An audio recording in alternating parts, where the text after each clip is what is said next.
there a motion to approve the agenda? I'll make a motion to approve the agenda. I'll second. All in favor? It's unanimous. Consent agenda? I'll make a motion to accept the consent agenda, Part A and Part B. Second. All in favor? It's unanimous. Audience of citizens. Okay, I don't see anyone looking to ask any questions. Student rep reports. Ms. Olivia? So I'm just gonna move this a little bit. Okay, all right, so the first thing I just want to mention is we have the seniors very hard at work in college applications. I'm not gonna lie, it's a pretty stressful time, but we do have some good things coming up, so we're all looking forward to that. We have the food drive starting November 20th. It's going to run through to November 25th, and all the food that we collect is going to be donated to the Portland Food Bank, which I think is really good. Senate is hard at work on Ball, which is super exciting because that's also coming up. So Ball is the first Saturday in December. It's December 7th. Tickets actually go on sale this Thursday, it's pretty crazy because, I mean, we're already almost in December, so it kind of feels like the year's flying by.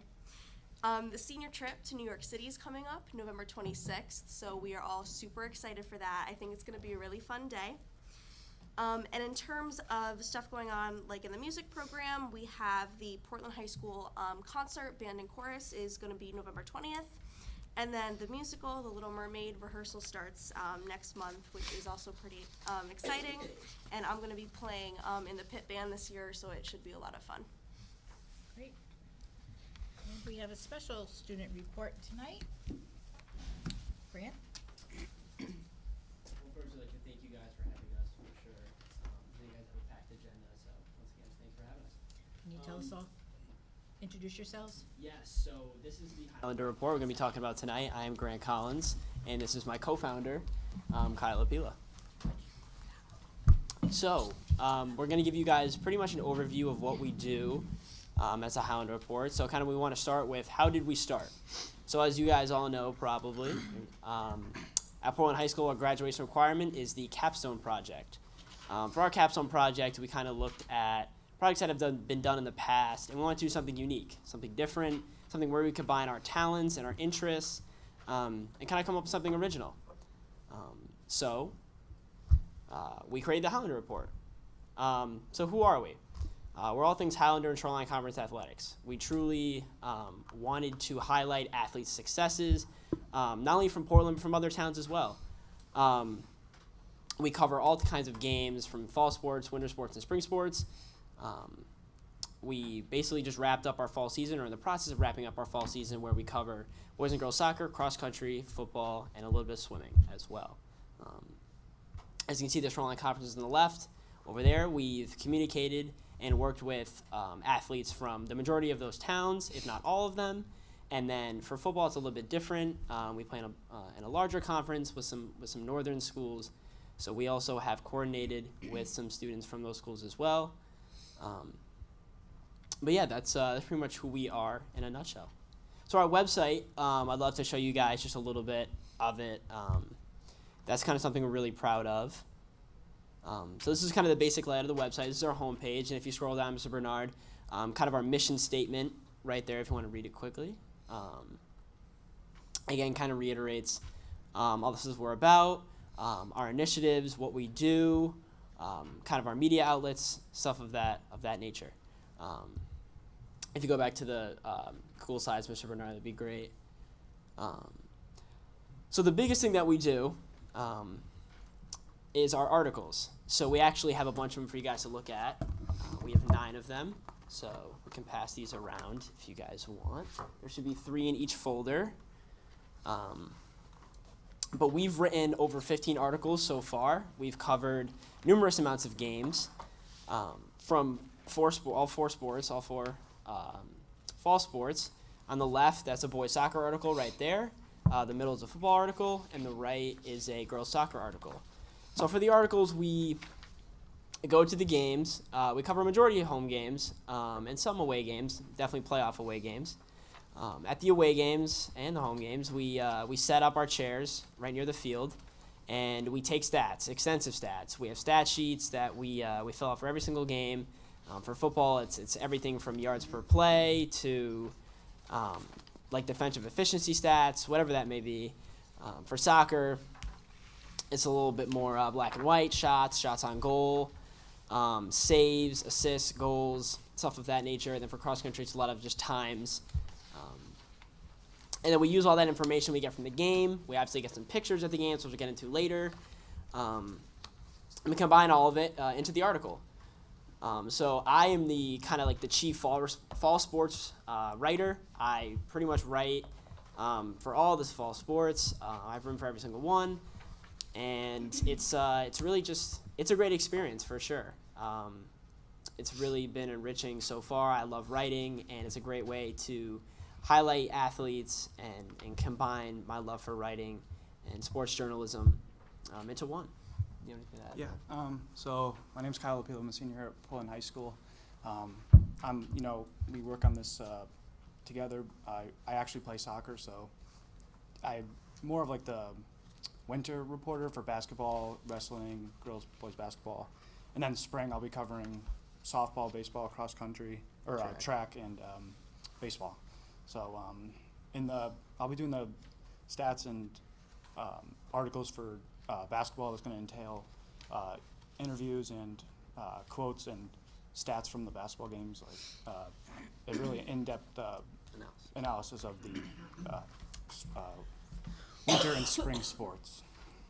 So yeah, those are pretty much our articles. You guys can keep those for sure to just look at them for reference. But so our spotlights are another big thing that we do. We've done 2 of them so far. It's kind of hard to fit these in because these are kind of lengthier pieces where we try to just get a lot of information and combine it into one. We actually have 2 of those that we can pass around as well. So that one right there is on girls soccer player Kendall Prince. She's a sophomore here at Portland. And the other one that Olivia has right now is on Cam Latronica, who is a quarterback and defensive end for the football team. So what we did for these 2 articles were we sat down with both athletes and we kind of prepped. We did tons of questions. We had 20-plus questions for each athlete. We really did everything from X's and O's of each sport, the team kind of dynamic, and we also talked about their personal love for the sport that they play. We pretty much did analysis of all those things. We included some of our own kind of stats that we keep, and we really just wanted to kind of pick a player on both teams and really just give them some notoriety. Yeah, so doing these spotlights is a really great way to get a better insight into the team, player, what goes on in their mind during the game, and taking us through the practices from preseason to the end of the season. It really it also shows their growth as a player. And it's just really fun experience for both of us. For sure. So we actually, in addition to that, we really just sit down with them for like sometimes an hour, 2 hours at a time. It really gives us a good, snapshot of who they are, not only as a player but as a person as well. So it's a really great way to just gain insight on the team and the player. So photos is another big thing we do. We have an enormous bank of photos that we have on the website. We use that camera actually right next to Mr. Bernard. It's a pretty basic camera. We don't really have a budget at all, so we just use my mom's camera. But we have over probably 70 pictures. We haven't uploaded all of them yet, but it's kind of nice sometimes when the athletes, sometimes they don't really want to pay for, a picture that may cost them some money. So it's nice for us to kind of give them an alternate option. And also it allows us to capture the moment. We obviously include the pictures and the articles, so it's a nice way to, just kind of add a little bit of touch to the articles. And then for the senior day stuff as well, that kind of gave the seniors some pictures to look back on for sure. So I think one of my favorite things that we do is our post-game interviews. Those are kind of 6 examples of what it kind of looks like. So after the game, we interview the winning team, and we kind of pick a player that we thought stood out, that played, well during the game, put up some numbers or something of that nature. And we kind of prep these questions with about 4 or 5 minutes remaining in the game. And we'll ask them questions about their performance, the team's performance, what the team's looking to do moving forward, what the win does for them, moving forward as well. What was the game plan coming in? Your basic questions. And then we use those quotes that we get from those interviews in the articles that you guys have right there. We can actually show an example of one. If you go to the website, Ms. Bernard, we have all those uploaded there. Just click on the post-game video articles. It'll be at the top. Or video interviews, sorry. Yeah, right there. So we had this one with Caden Charpentier yesterday after the boys defeated Summers in the first round of the Class S state tournament.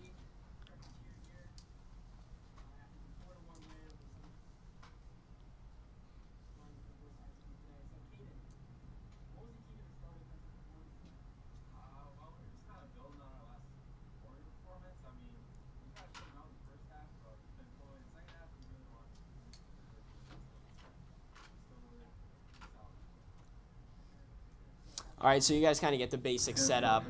Sorry, the audio wasn't that great. But we actually take all those and, right there, we upload all of them on the website so the athletes can go back, look at them, show it to their parents. It's a nice way for them to, get some. It's always nice to see your name in the paper or something like that, especially, to get interviewed. So that's always a special thing. Another great thing we do with those interviews is the ones where we interview a player from the opposing team. We will send it to them via Instagram, Twitter. We'll send it to somebody we know on the team who can give it to them. So that's also a kind of nice thing. Another great thing that we do, I think this is probably our favorite thing, is the podcast. We've recorded 6 podcasts so far. We do extensive planning for the podcast. We actually have an example of that as well. So this is kind of what we do. For the podcast, we plan it out extensively. We look back at the previous weeks. We do a wrap-up of the previous week of events. We do a preview of the upcoming week of events, and then we kind of have a special segment, every podcast. We had a Johnny DeGennaro, cross-country runner, was a special guest on our very first ever podcast, which is awesome. I definitely recommend listening to that. And then we've done looking at standings. We've done analyzing certain game plans that teams used. We've done football picks. We've done a wide variety of things on the podcast, but it's definitely a great way for us to kind of wrap up the athletes' successes previous week, preview what they're going to do the next week. Yeah, and the podcast it's nothing formal. It's a round table discussion.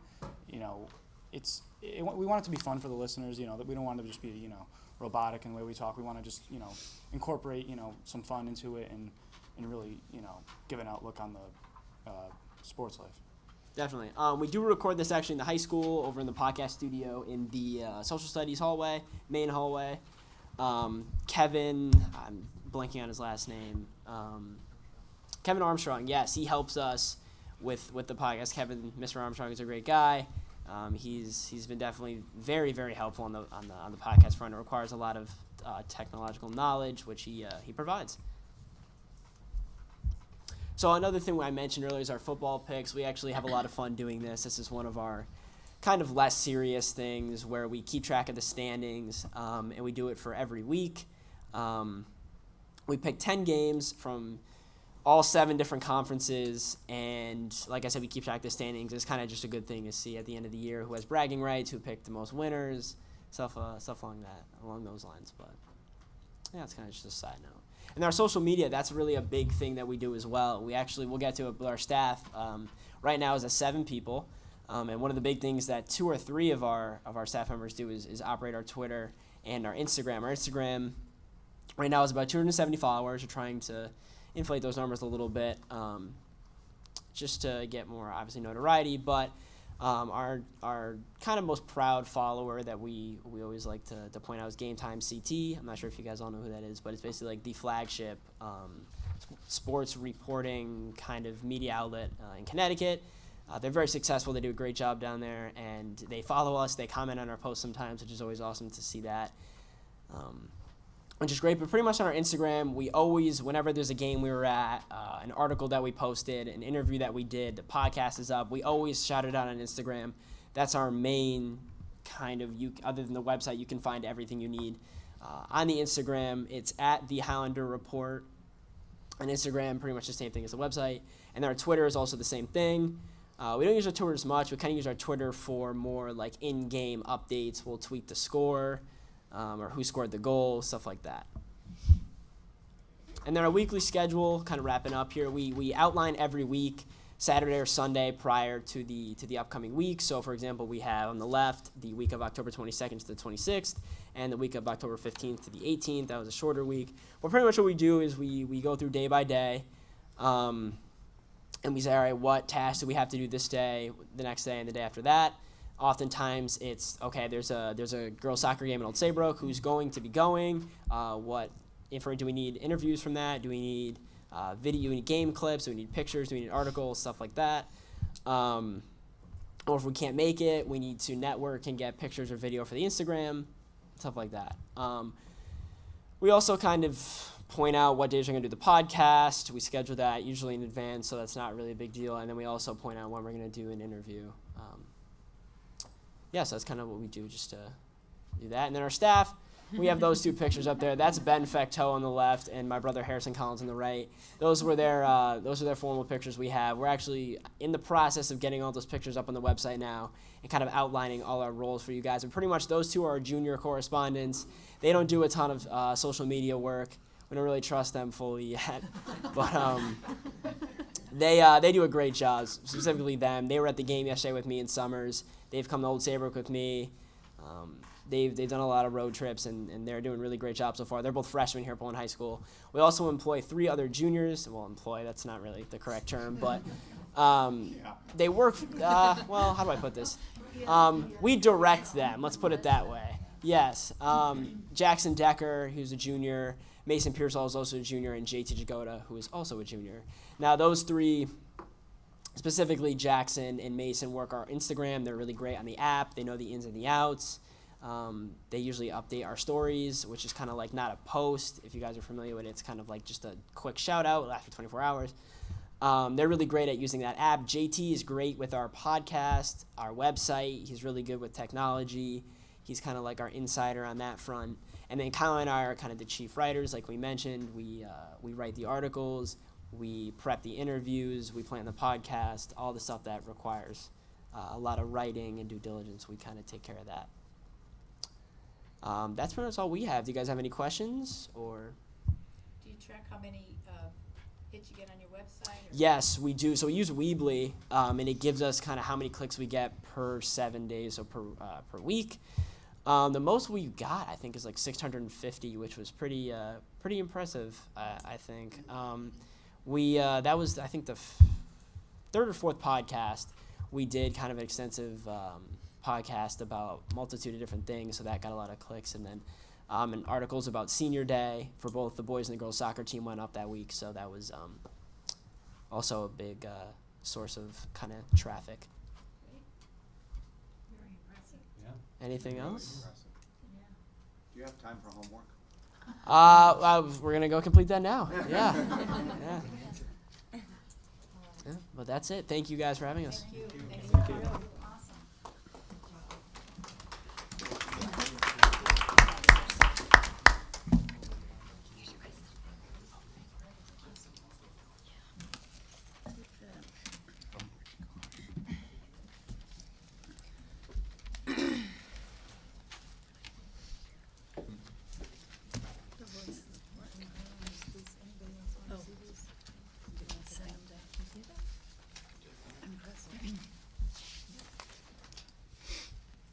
Okay. Do they want these back now? Okay, we'll look at them. Communication and updates. I think you have it enclosed. You have a resignation, Robin Habsduff as a paraprofessional at Valley View, and Jack Tierney as a head custodian at Gildersleeve School, who is retiring at the end of the week. Superintendent's report. All right. So these are for my 3 pieces are for informational purposes. I provided you with the enrollment report, as we do at the beginning of every month, so that you can monitor class sizes, I think I made some observations that, summations in my update to you that the elementary grades have increased, while it appears they less so for the secondary school complex.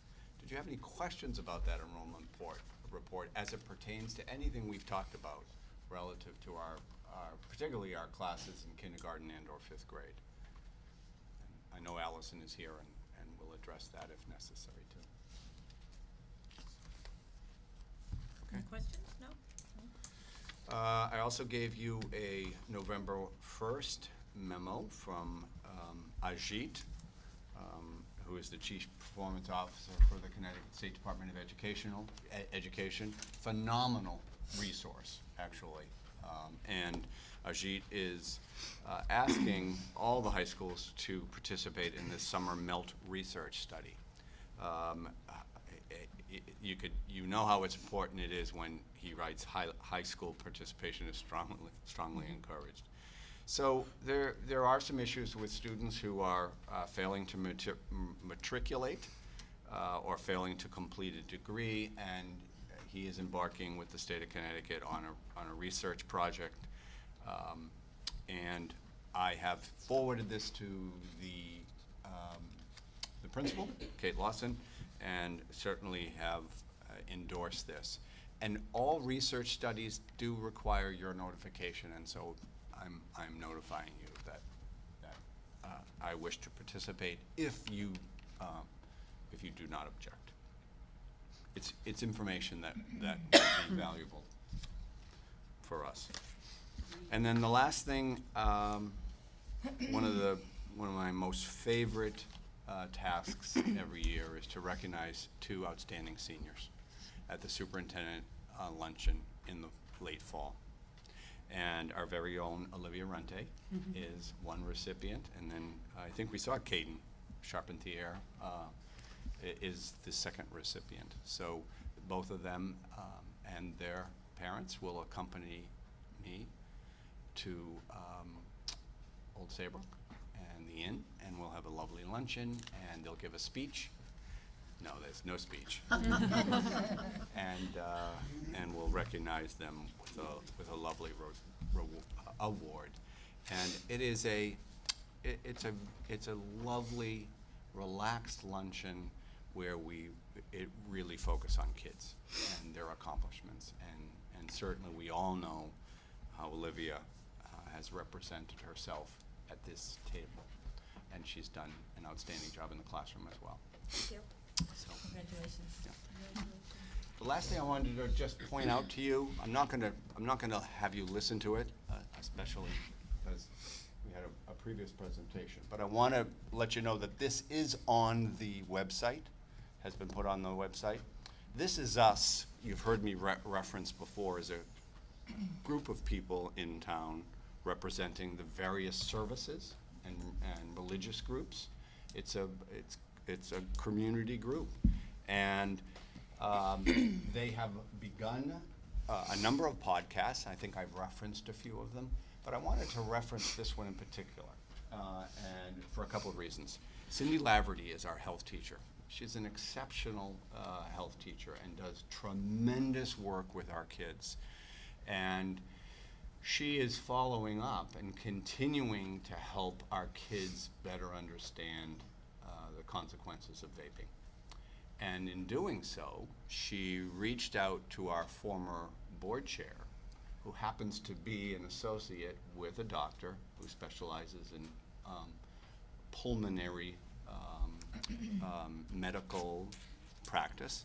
And this doctor spent an entire day with our health classes, and then went on and worked with This Is Us group to create a podcast, which now will be available to the community as well. So there's lots of positive information. I know, Dave, you've said to me a couple of times, so what are we doing about this? Here's another example of us. And all the credit, well, certainly to Mr. Sarah and Mrs. Laverty for the work that they did in reaching out to this specialist. And then it's not going to stop. I know that that Cindy has also reached out to Mary Ann to help with the grieving process as part of the, again, the curriculum in the health class. So, good things continue to happen. So I just go take a look at, go on the website and listen to it. It's a lot of good information by the doctor. And that's my report. And then I think I'll share with you as we do the financial report. Okay. So I know typically I only do a quarterly report, but I think because this year's so crucial with how the budget was, we felt it was important to keep a monthly update. I won't do the narrative like I usually do, I'll still do that quarterly, but just kind of do a snapshot of where we are each month. I added in the column for the 18-19 budget, so now you can see why, because I know everybody was wondering why were the percentages still the same, but the year-to-date available seemed so off. It's obviously because the budget is higher this year, but that gives you a better idea, and as you can compare, you know, the budget to the budget, available to available. So just pause there for a minute, so who made that request? Just so we make that connection. I always like to make the connection. Did you make that? Which one? To add in the column for the because it was just the as of available percent, and someone asked me to add in the column for the actual that you, budget. Dave? I think it I was don't remember if I did that. I think I Tim may have. requested that. It was, yeah, I mean, I think it's a great information, it's a great comparison. Yeah. So you know which one we're talking about, folks? Just want to Yes. make sure. Okay, good. Compare it to last year? Yes. Yeah, so I added in the one where it says 18-19 budget, so you can see where, you know, we went up. And that's why it's equivalent to, even though percentage looks the same, we still spent more, but it's because our budget is more in some areas. The negatives are, you know, the usual suspects as of right now. They're not terrible, again, comparing to last year. Transportation, the biggest piece of that is the homeless transportation, which at the time when we did the budget last year, we did not know how many we were gonna have. We'll make sure we correct that going forward for next year. Tuition private sources and tuition to LEAs, again, those are in the negative, but that doesn't take into account the excess cost, which is estimated right now to be about $299,000, so that will pretty much basically cover that deficit. And really the only other one is the natural gas, which we didn't anticipate. We did not know the increase happened January 1st of last year, so that's why that one is anticipated to go over. It may not, but we'll see. So those are the ones I'm kind of watching right now. And I think those are the same ones that we talked about the last time. Yeah. I don't think there's any surprise, shouldn't be any surprises here. Questions? First of all, thank you for my line. You're welcome. Oh yeah, I added Yes. the grid. I added the grids on there too. We aim to please. Second of all, just a generic comment, because I deal with trends and patterns all day long, and there's always gonna be pluses and minuses, but for us, it's a testament, I think, to the work we do on our budgeting for us to be this close year over year variance. So it's 58.7 and 58.4, shows I think we're doing something right. Even though not every row lines up, which in my job it never does either, but as long as the total can come out to where we want it to be, we're doing something. Will you remember that at the end of the year? It's on tape. Well, this doesn't say we're trending in a bad direction based on this number. Right, right. Last year was pretty close though, Dave, in terms of how we ended the year. Yeah. Any other questions on that?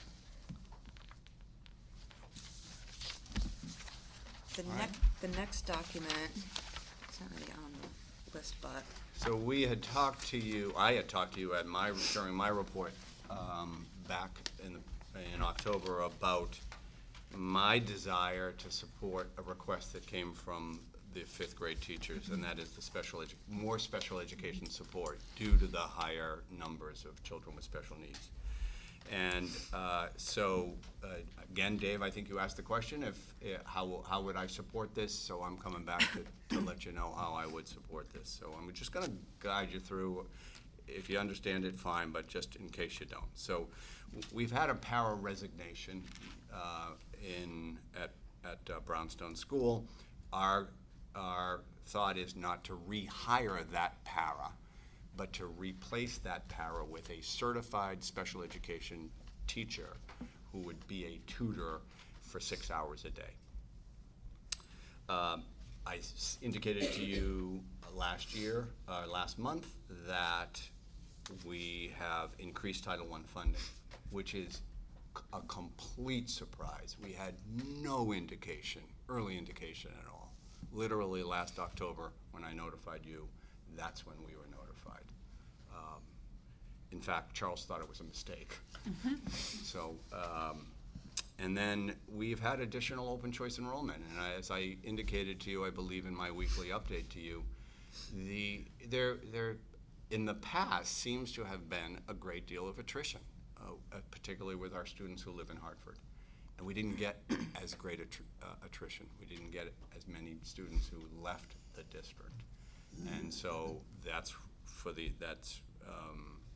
why we had 11 greater than what we budgeted for. Now remember, we use this open choice money to offset our magnet school tuition rates, and we use the open choice money to offset funding for our reading support teachers. And so we think that we'll have at least $88,000 that isn't currently earmarked for a particular item right now. And so that's how I'm justifying the hiring of this tutor. So let's pause right there. Are there questions about why we're doing this? Because Allison's here. I want to make sure that you understand why we're doing this.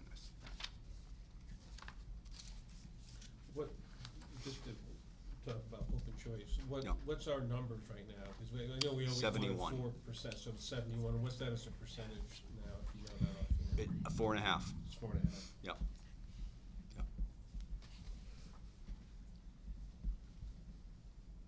So when I say at least, sometimes at the end of the year, the open choice program has some additional money that they will provide us. Again, they don't promise it, but it would be a per pupil cost. And then this number will also affect our per pupil allocation for our academic and social support next year. So we won't see the addition. There's two grants.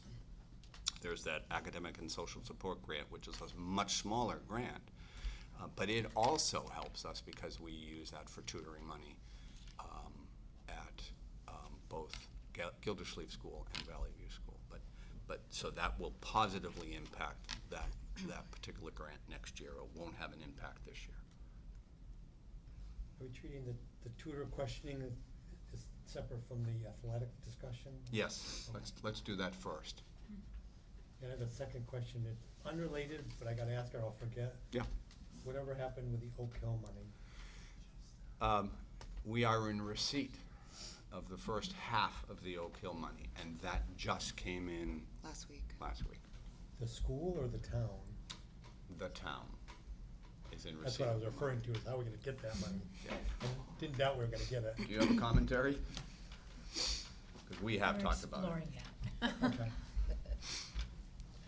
Did our budget contemplate that money coming to us, or no? No, Did not? no, remember I said, and, yeah, We no, weren't sure if that no, was no, We never knew if we were gonna have it now. no, until it was an end deal. So that doesn't even take into consideration that particular allocation or potential allocation. Now, there's lots of different options, as you would imagine. We have lots of great needs, including our building maintenance needs. Other questions? Well, would this board need to formally request that money from the town? I mean, how do we go about that? We're gonna, the plan at this point, I think, is for, me to meet with Stephanie and Philip and think about different avenues, different, places where that money could be used, and then, kind of come up with a strategy as to how to approach the town about it, and how it would end up being transferred to us.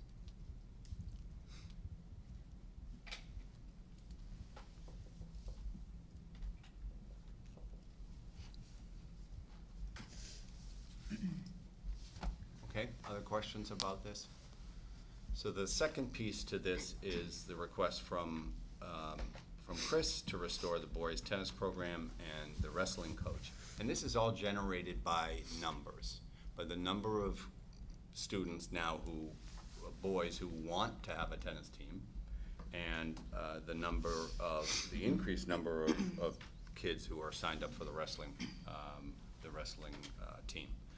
So Chris, do you want to add anything while you're there? Good evening. I think that with the numbers that have been indicated for wrestling and the type of sport in terms of supervision and safety, it would be imperative to reinstate the stipended position for assistant coach at the high school for wrestling. And then I also had some boys come to me about boys tennis and reinstate the boys tennis program. All we would need would be some funding for transportation, which is indicated the amount in my request. Obviously, extracurricular activities are very important, and I think that if these requests are being made, these are nice avenues for our student athletes to participate in. So if you could fund us, we would appreciate it greatly. Any questions on, yes? I know when we did the whole analysis of the sports program earlier this year, that the wrestling one's the one that stuck out to me, that we were spending, don't quote me on the numbers, like 13,000 for 13 kids versus spending a similar amount for like 200 in cross country or something. So how much has it grown that we now need to go exceed that number by another $5,000? So we have 19 student athletes interested. 9 of them are freshmen. And that shows growth in that program where, having a coach on board who is committed to stay with our boys will show them out the door and show them a lot of skills that, wrestling athletes need on the mats. But the safety issue is the factor, where when they're on away meets and you have the head coach with, say there's 3 mats lined up, if you've ever been to the Highlander Invitational, you have a wrestler on one mat, you have another Portland wrestler on another, and then you have about 6 or 7 student athletes in the bleachers. We need some more eyes on our gentlemen. Whereas before, we had lower number of athletes. Mm-hmm. So I was able to, say we could get rid of the assistant coach, whereas now there's a higher number and we need another set of eyes. I'm not against it, trust me. No, I know. I look at the numbers So wrestling is a very expensive sport, especially with the amount of time that they are away on away meets and the busing. And we are now in the NCCC. We aligned with them from just Portland because the Shoreline does not have any, only has 2 other schools that have wrestling programs. So we aligned with the NCCC over the summer, which we have a firm schedule, which is a very good thing for our boys. And they're unfortunately far distances where it costs a little bit more for transportation. So that's why you see the amount that you see for funding for wrestling. And how many more boys do you have signed up or signing up for tennis? We have about 11 athletes for tennis. I just got 1 this week. So that's well enough for a team. Could things happen by that time where it goes down to 9? Probably, but we have a lot of interest at the lower level too with the rec program, as I talked to the Park and Rec director. So that's coming up again. And then, just to give you a heads up, in 2021, golf will be going to the fall, where a lot of those boys that would have done golf will probably do tennis in the spring. So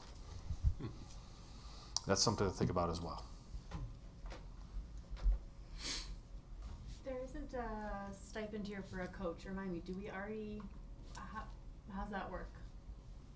It's still in the tennis. budget. The stipend is still in there. That's It's still in there, but we're not Correct. currently using it. no. Got it. So that's Thank why you. it was able to That it's just spark the idea of, transportation. hey, let's give these gentlemen an opportunity. Okay. I have a question. If we start up a tennis program for boys, do we have to do an equal amount add another sport for girls? We will be equal. So we're actually in, Oh, we will, we're okay. actually in the high for the girls. Okay. With the Okay. girls So swimming. the girls have, okay, they have girls So that this, swimming. this Okay. balances back out on the opposite end. Okay, all right, just checking. And it's easily aligned in the schedule, so when our girls are home, our boys will be at that same school away, so there's no schedule implications at all. We already cleared it with the conference, so we're just waiting for your go-ahead. Okay. Any other questions? No, that's great. All right. Thank you.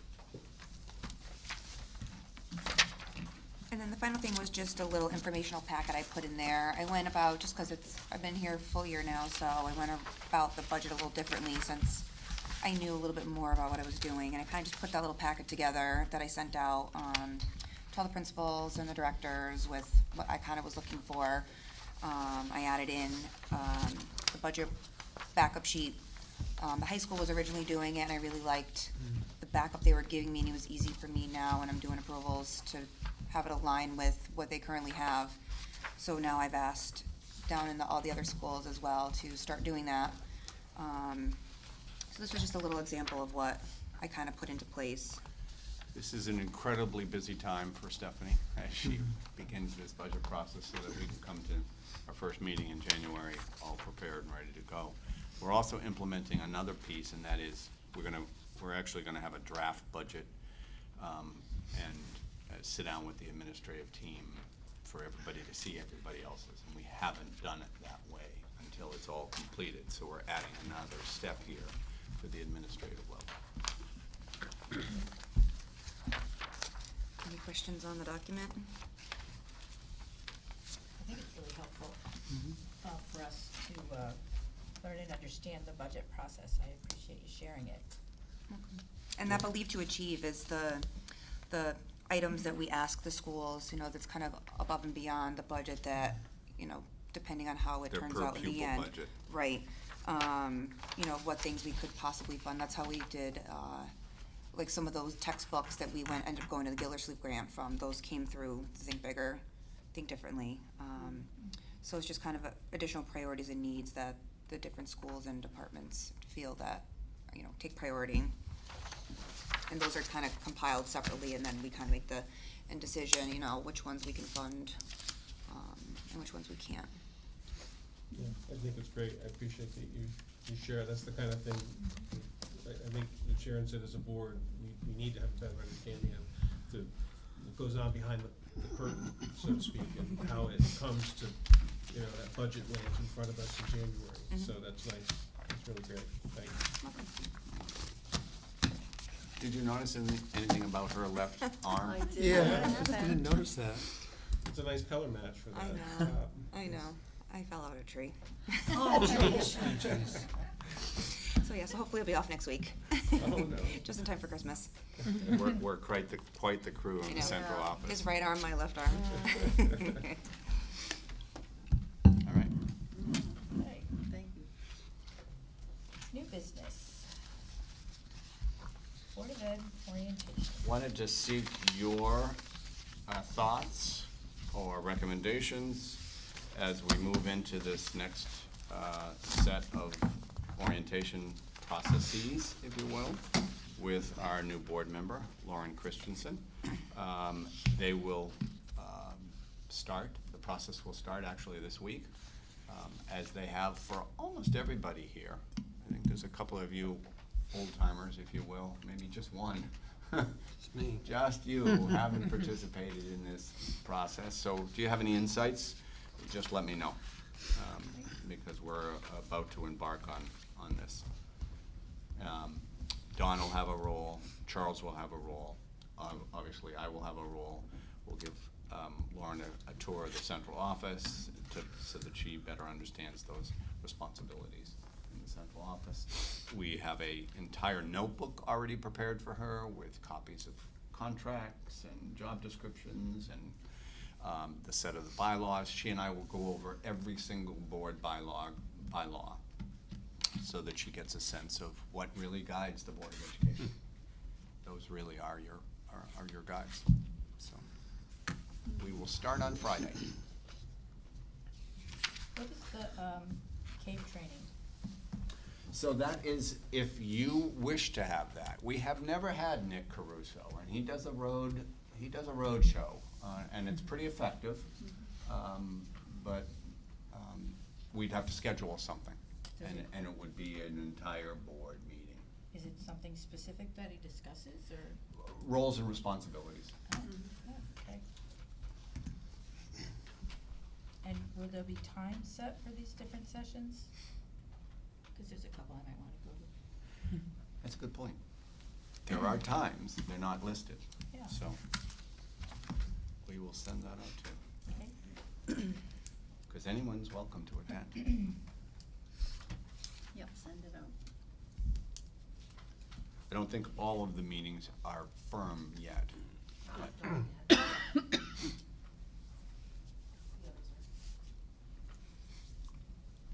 I don't think my orientation session with Dawn ever actually happened, so I think I'll Oh, try and tag along to that join one in. too. Yeah. All right, good, good.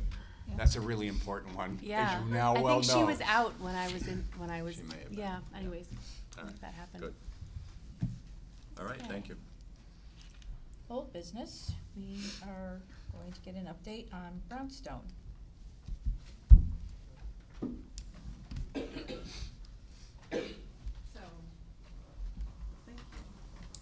So I have a little bit of information to put up on, Yeah, this. good. I'm gonna move. Okay?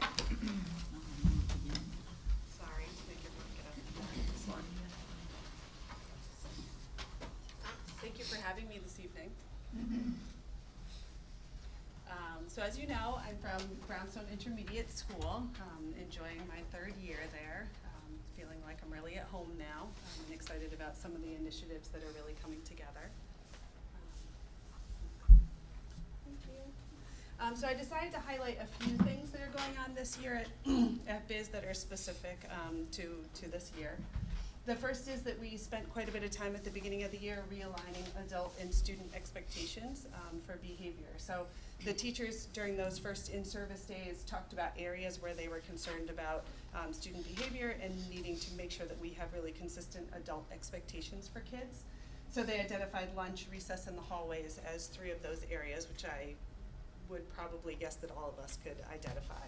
They're certainly the least structured parts of our day. So the classroom teachers decided that they wanted to take over lunch, and so they chose lunch duty. So those of you who are very familiar with the teacher contract know that that's a choice that they have. And so they took over lunch, and they now have these aprons that they wear in there that have like spoons and forks, and it makes it so the kids don't need to get up during lunch, and they're walking around and they're monitoring, and lunch is a very happy and calm place. It's wonderful. Recess, the specials area teachers and paras are mostly doing those duties. They're offering a lot more choice, so each day of the week the kids can choose an indoor activity. There's yoga going on.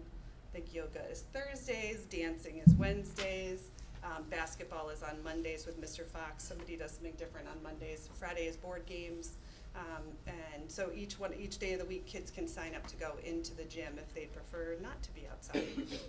So that's great, because there's a lot of kids who don't love being out on the playground or don't want to be cold, and so they're choosing those indoor activities, and they're really happy with that. The hallways was a lot about teachers being out in the hallways, so the fact that we were all together in the beginning of the year and talked about that. Everyone's out in the hallway all the time now, and I will say student behavior is greatly improved. So each staff meeting, we touch base about those things, identify any other ones. The other piece of this was coming up with what my response was to kids who weren't following these expected behaviors and having those be consistent as well. So little things that, while they seem little, like gum chewing, cell phones, those things that we really need to have a consistent response on. And so we came up with what our responses were going to be for those as well and shared them out with kids. Another thing that I like to talk to you about is welcoming our Oak Hill students into Brownstone. Amber, who is the teacher there, is wonderful, and she's been part of our school community. She came to some of our professional development right from the beginning of the year, and she's really become part of our staff. She had students start, it's probably about 3 weeks ago now, Dr. Riley, do you remember, 3 or 4 weeks? So they came a little bit further into the school year once they had a critical mass of kids to start. There's 2 students who already are starting to integrate into our classrooms, and so there's a student in 6th grade who goes into Amy Morin's class for the first 25-30 minutes of the day. And there's a student who also goes into Eileen Moynihan's 5th grade classroom upstairs. And I will say, listening to our students interact with these kids is incredible. It's so moving.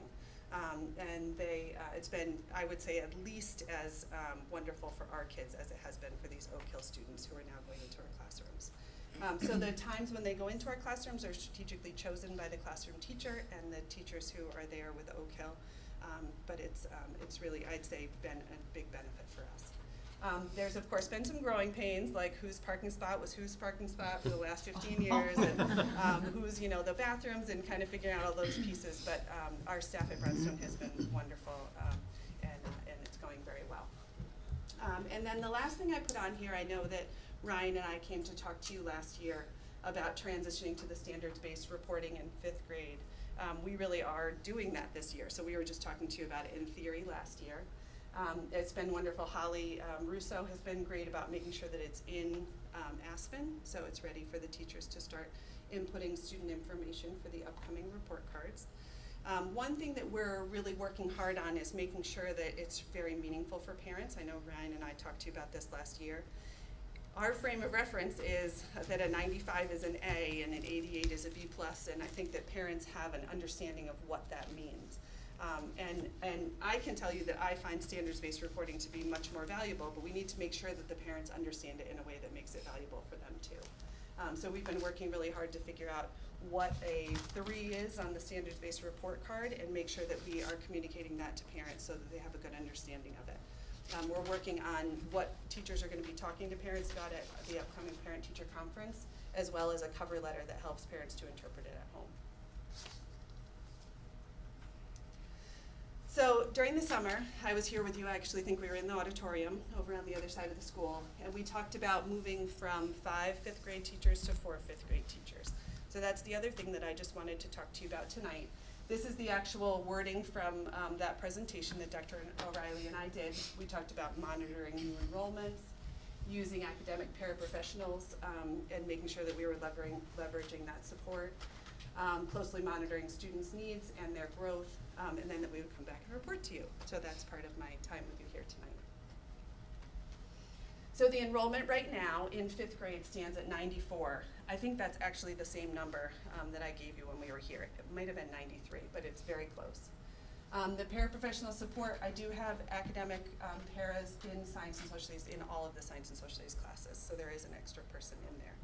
If you'll remember, that's that middle of the day block, and it's when the kids are in 4 groups. The first block of the day they're in 5, which is they're either in language arts or in math. The last block of the day also in 5 groups, so in that middle block of the day, we do have extra support in there. Student needs, we had a couple of kids come in over the summer. There are some additional special education needs that have cropped up. Dr. O'Reilly talked about that, kind of what we're doing in response to that. In talking to the team, they said it would be more helpful to have people who can help those students who really need more support rather than spreading the kids out to more people. And so we're very appreciative of that support, of having more highly qualified teachers of special education come in, that person to be a tutor.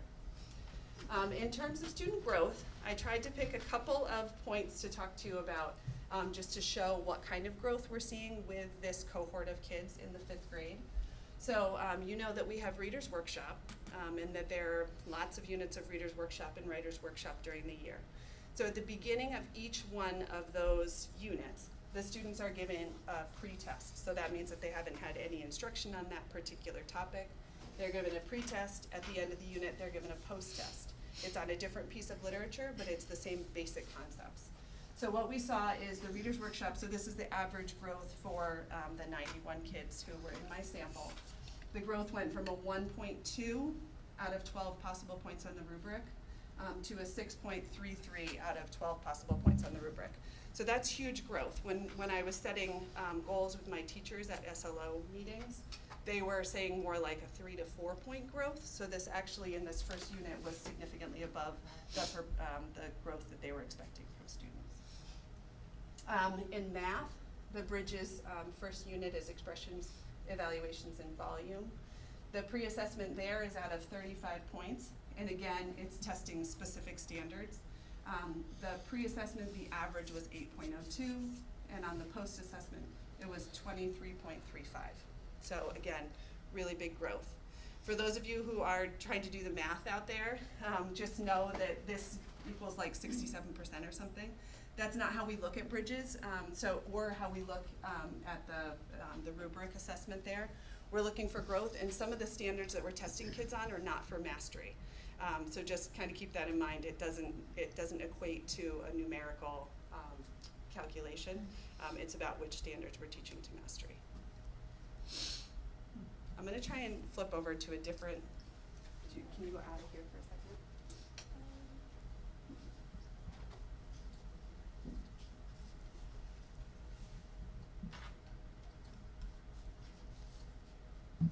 Okay, so I tried to redact this of all pertinent information, student names and stuff. But I wanted to show you that when we're talking about the growth from the pre-assessment to the post-assessment, what kinds of things we're looking at. So these are each of the different standards. You'll see right up here, listed across the top. These are the state standards. And then it talks about the questions. So this is question number 1, question number 2. There's a certain number of parts, how many points a student can get on those. So this particular student, black box number 1, had got 2 points on that first question on the pre-assessment, 4 points on the second one, and you can see that it's all color-coded so that it shows you whether or not they achieved mastery on that particular question.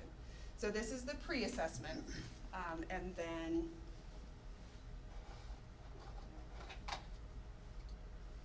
this is the post-assessment. So you'll see again that it's the exact same standard here, and then what we're looking for is to see quite a bit of green. So we can actually see when we look at these pre-assessments to the post-assessments how much growth a child has made, not only overall, which is way over here, and it's the total number out of 35, but also on each particular standard. So we take this information and we meet in our team meetings to decide, kids who already have gotten to a 4, which is where we want them to be, and they can have extensions during their win time, versus those kids who, on a standard that is supposed to be taught to mastery, are still struggling. Maybe they're still in the 1 or 2 range, and we know that they're going to need some additional support, and we're going to give them that during their win time. So also on this post-assessment, you'll see that there are some strands.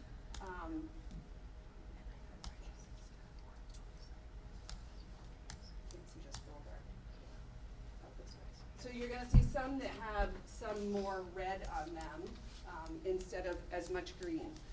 This one, I'm guessing, I don't have it right here, probably is one that's not being taught for mastery. So as we go through them, we're going to say to ourselves, that's okay. This is a concept that we're going to hit again maybe in March, and so we're not going to worry about it. So Maria Searles, who's the math consultant, has been wonderful about going through these spreadsheets, identifying strands for mastery, and helping us really to work on those intervention blocks. So I just wanted to kind of show you. I know it's a little bit overwhelming, and it's a little harder to see since so much information is redacted, but a little bit about how we use that information from the pre-assessments to the post-assessments.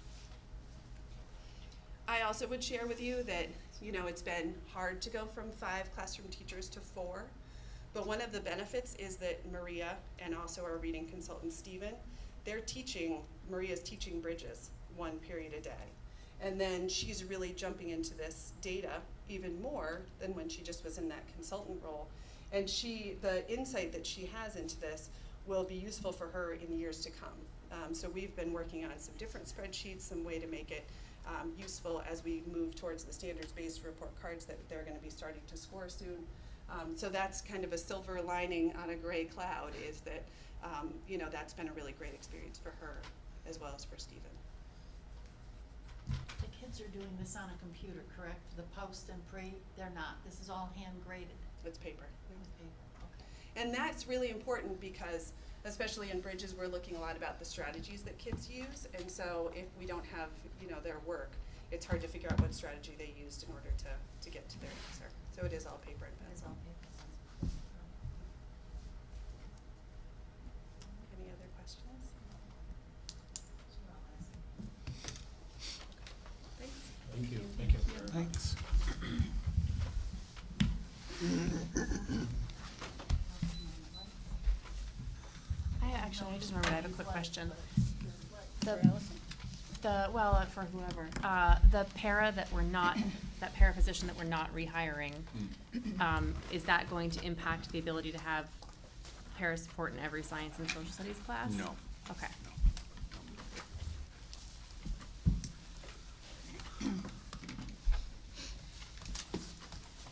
All right, next is the superintendent of school search. Dr. O'Reilly sent out a reminder that the last community conversation is gonna be this Thursday, the 14th. Some At of the you may library? have received that tonight. Yep. We did. All right.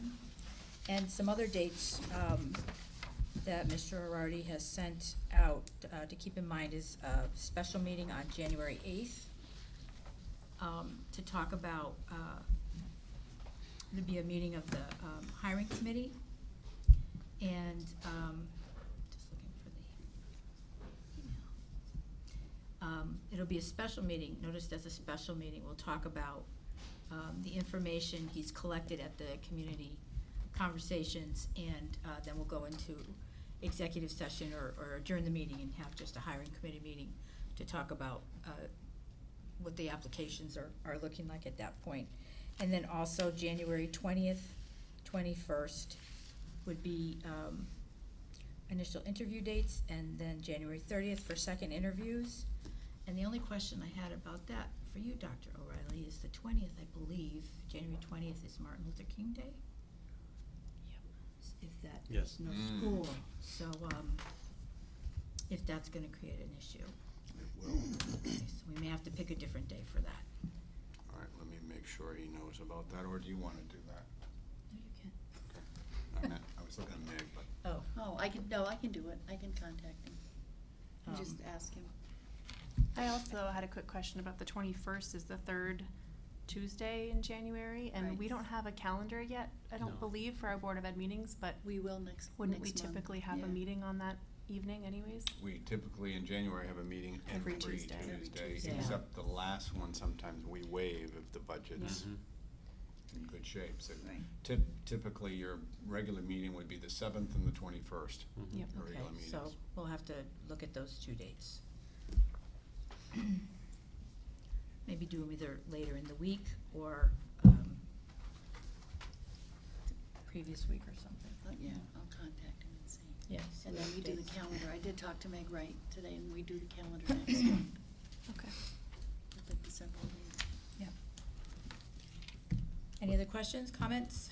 Just regarding those interview dates, are we gonna talk beforehand of kind of how we're gonna go about it, the format, everything like that?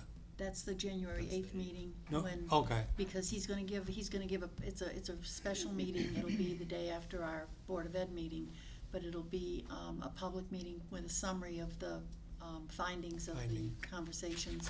And then we'll go into executive session, and that's when we will, be determining, our vision based on what he's giving us for information. So that'll be an executive. that's the vision for getting the candidates, but then I'm talking a little bit more about how we go about the actual interview process when we're in attendance. And he may go over that Okay. night, because he's We'll gonna talk about provide that. questions. He'll Okay. give us some sample questions, and he's gonna guide us through the whole process. What's the time on that January 8th meeting? You know, Probably 7:00. probably Yeah, I 7. would say, yeah. I'll confirm the time with him as well.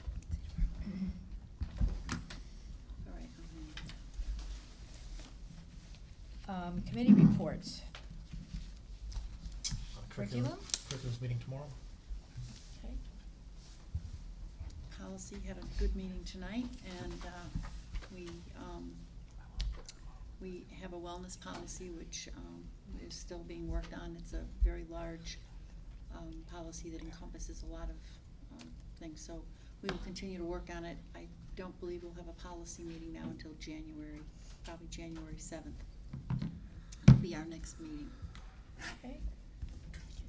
Personnel? I don't think we have anything going on right now. Knock on wood, Thankfully. no negotiations. Buildings and grounds? There is no meeting. Yeah, other than that, I commented that we need to start getting some regular scheduled meetings on the calendars. I don't disagree with you, Dave. I just want to make sure you understand, or everybody understands, and correct me if I'm wrong. the last task at hand was to give Carl the job of doing that research for a architect or for an engineer. To Correct. come back with a bid. But I So- think the grounds would get together and say, where are we? Do you need help with something? Things of that nature. Well, And I- walk it along. I think when we can do dates, we can do dates in December for the 4 times a year that we do meet, and hopefully Carl will Yep. have some Yep. information. Yep. So, Yeah. it hasn't been remiss, it's just, Didn't we ask Carl to get back to us by a certain date That's with what I that mean, so information? that's where I I'm think- sort of assuming can't that the remember. next I think step it's the first is, meeting in Carl's December. coming to the December meeting. December Oh, meeting. So- okay, yeah. yeah. And just so everyone's aware, we'll do, committee, assignments at our December meeting as well, so. Want that on the agenda, right? Yep. Yeah. And, did you give us some information about the different committees? No. We will No, for but we the- can send that. Yeah, so just, if anybody's looking to make any changes, I think the other thing that would be important for, board members to know is when the committees meet. Cause I know like curriculum's difficult, it's during the day. I think also that's usually during the day, isn't it? It always during the Yeah, day, so, maybe we can figure something out where if someone can't commit to go every month or whatever, somebody can switch off or something along those lines, but just, I think that information would be helpful too. Conservation and Renewable Task Force, We just had an email from Carl this afternoon. Yep. And so the information is in the hands of the contractors, and so we'll wait until we get that information, and then we'll call a meeting. correct liaison, They had their last meeting, I was unable to attend. okay. Board of Selectmen, A couple things. First of all, the last meeting, there was a public hearing on the dog park, which I was fortunate to present. And the other reason I bring it up is there was a packed room, standing room only, and somebody made a comment about ugliness of a fence in relation to the dog park, no big deal. And then someone else asked, well, what's that fence up at Valley View? say that. In front of the whole crowd, and the selectman turned around, put me on the spot and said, well, we have a Board of Education member here, would you like to comment? And I Leave that. yeah. Leave that. I said, because, they mentioned about the Head Start, I said, I'm not exactly sure where we are with that, I know that Dr. O'Reilly isn't working on it, and he has a plan in place, to some degree. So let me just tell There is a you, plan. the management of this group, this early childhood group, has just been a nightmare. And they've changed hands and will be changing hands yet one more time for next year. So, yeah, am I in the process of trying to get a plan? But when I have somebody that can actually implement the plan, it'll be great.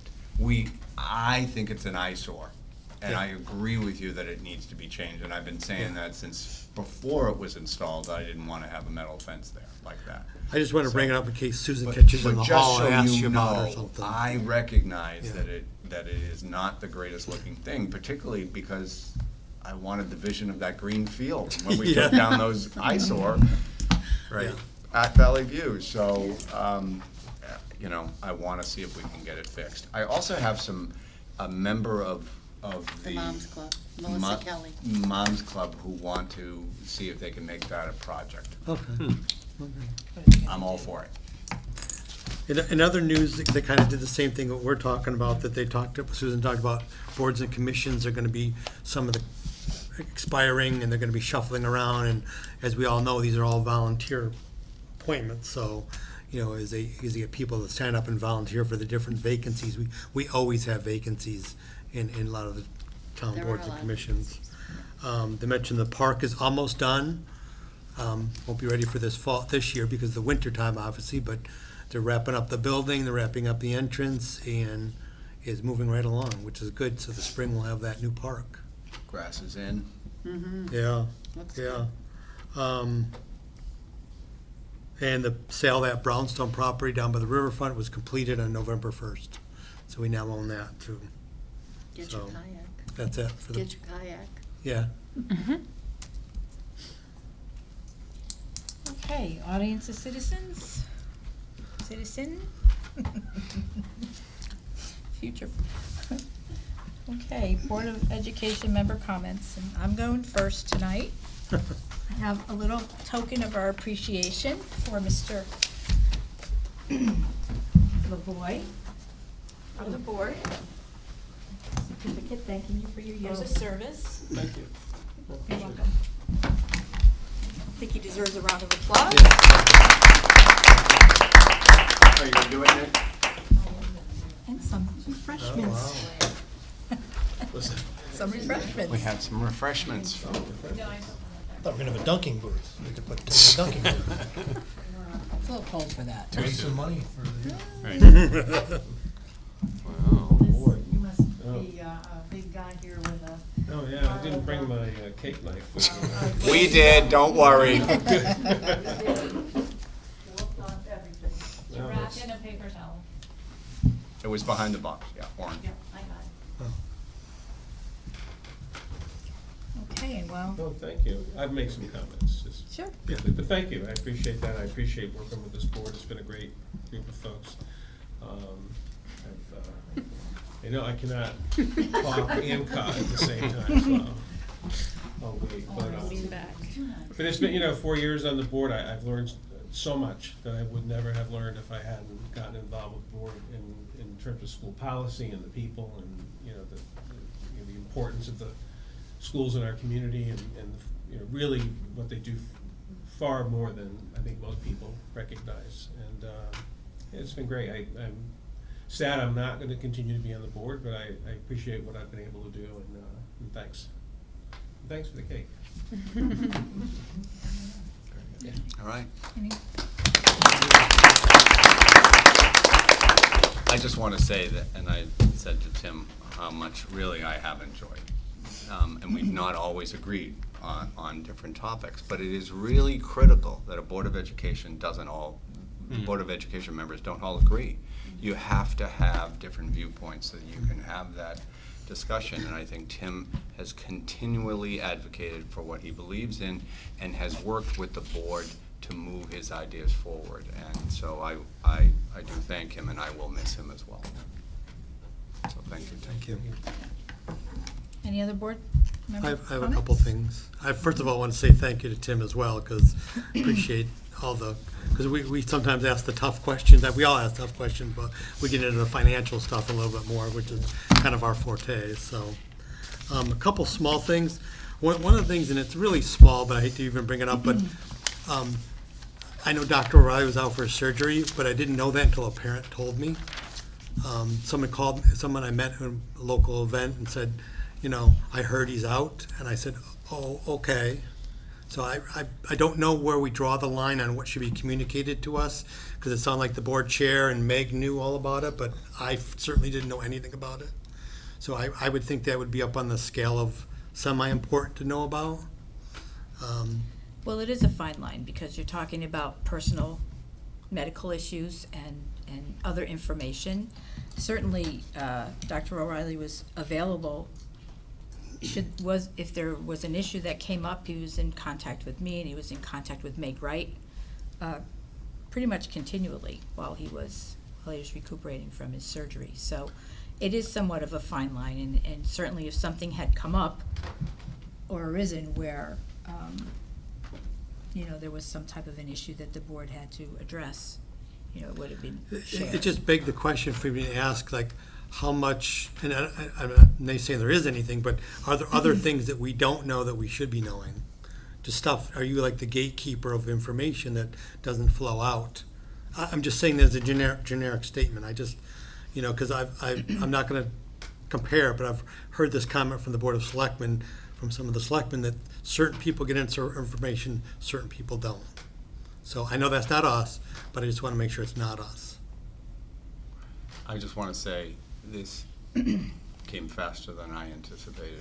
I had the option to wait until the first of the year, and given the fact that it was budget time, I knew that it would never work. And so the doctor's appointment where the decision was made after the MRI was after your October meeting, and it was going to be, I could squeeze it in before the next November meeting, which was this one, and I did.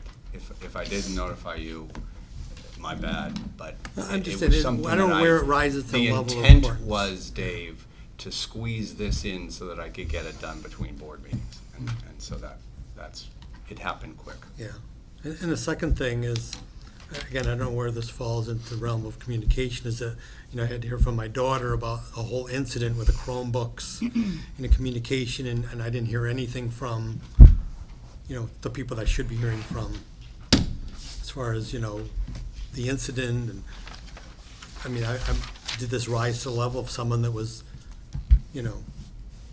kicked out of school or whatever we do, or anything like that?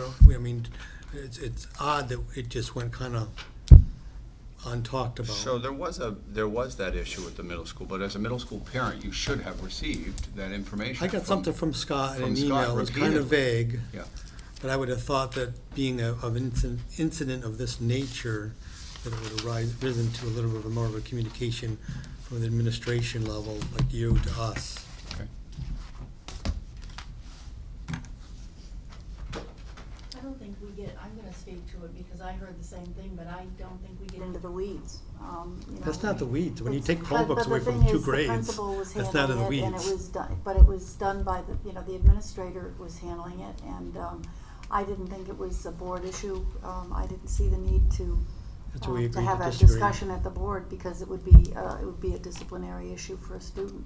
I'm And- happy to talk about it if Yeah. you'd like, Yeah, so, or have Scott give you an update on it, because he really managed it while Well, I I think was out. that communication was part of it, but then is this an issue where the student that has some kind of a disciplinary thing? We've talked about other students that have done things that I think would rise to that level of discipline in the past. I don't know why this one didn't fall under that. I don't know anything about the incident. I wasn't informed of it, so I don't know that it rose to the level of the other types of disciplinary things that we hear about, which are mostly expulsions. Well, yeah, that's So- right. I would assume it's not, because we didn't hear about it. Yeah, well, then you go to the So- extreme of taking this Chromebooks away from everyone and say you're not getting them back until you do X, Y, or Z. To me, that's pretty extreme. Something extreme caused that action. I get it, we don't know, we're all just speculating because we didn't get any information. Well, it sounds like you got more than we did. Yeah, I from don't have a kid at the middle school. a so- 9th grader, 8th grader.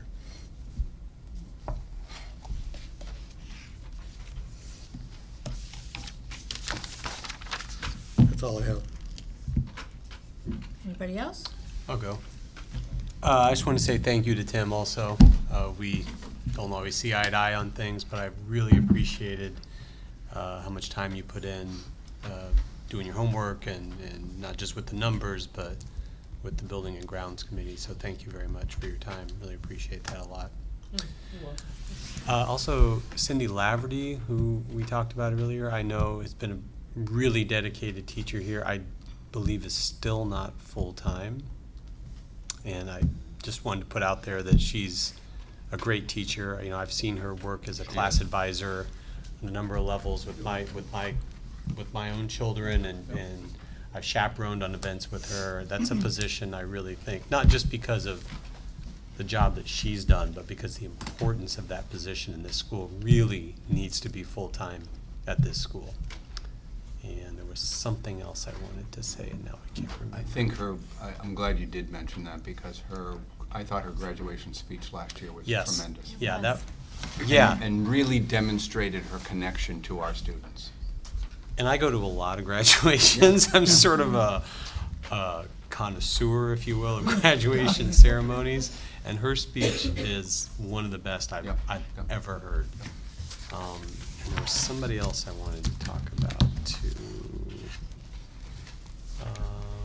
I was a little frustrated with, and I understand budgets are fluid, but that we lost a teaching position. And I really appreciate, she's not here, but Allison's, dedication to making that work by, bringing in that tutor position and shuffling some of the scheduling. Schedules at a school like that are really, really difficult to manage. They're not as cut and dry as they might be at, say, like in a high school. So just just wanted to express appreciation and thanks that she and her team have really, I think, made what was a bad situation into a good one for kids. And that's it.